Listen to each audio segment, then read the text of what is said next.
بسم اللہ الرحمن الرحیم۔ السلام علیکم۔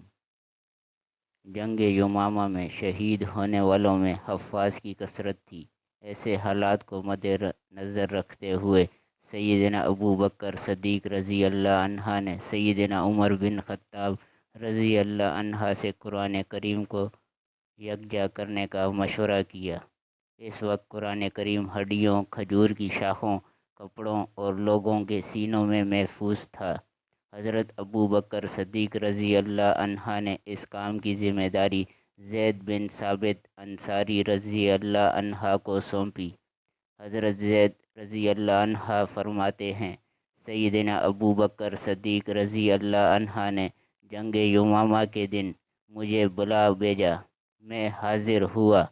سیدنا عمر بن خطاب رضی اللہ عنہ بھی وہاں موجود تھے۔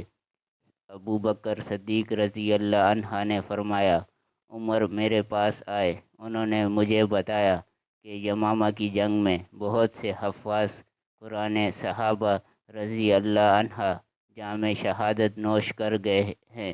اگر وہ اسی طرح شہید ہوتے رہے تو ممکن ہے قرآن کریم کا بہت سا حصہ ضائع ہو جائے۔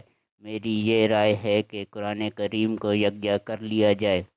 میں نے سیدنا عمر رضی اللہ عنہ سے کہہ دیا کہ میں کوئی ایسا قدم کس طرح اٹھا سکتا ہوں جو اللہ کے رسول صلی اللہ علیہ وسلم نے نہیں اٹھایا، لیکن سیدنا عمر رضی اللہ عنہ مصر رہے ہیں کہ اس کام میں امت کے لیے بہتری ہے۔ اب اللہ تعالیٰ نے میرا سینہ بھی کھول دیا ہے، بس میری بھی یہی رائے ہے۔ اے زید، آپ ایک سمجھدار نوجوان ہیں، ہمیں آپ پر پورا اعتماد ہے۔ آپ کا تب وہی تھے، اس لیے قرآن کریم کو یکجا کیجیے۔ حضرت زید فرماتے ہیں،